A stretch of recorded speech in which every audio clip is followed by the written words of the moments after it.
Absolutely. So once you get to a point, so the reason why clinical trials are so stringent in the beginning is because there's a duty to your patient and there's a duty to the study and to the drug.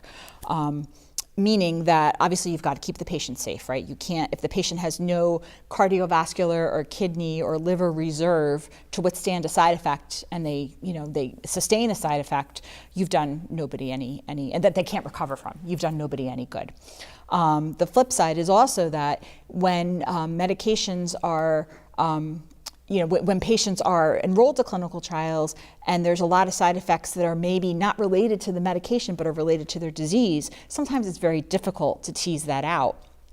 And so if you enroll patients with too many medical problems and there's lots of side effects reported, you don't know if it was the disease or the drug causing it. So you can't properly study the drug. So there's a lot of very good reasons to have strict eligibility for clinical trials. But once you get into an arena where you have a reasonable handle on the safety profile of a medication and you're starting to see it approved, in multiple places, that's the time to say, okay, do I really need to have this perfect measure of kidney function to enroll this patient? Do I really need to exclude somebody who has a history of hepatitis C, perfect liver function, and a tiny, tiny viral load that's detectable on blood work? Do I need to exclude that patient that had a very small brain metastasis that was treated and stable? I think the answer to many of these questions is no.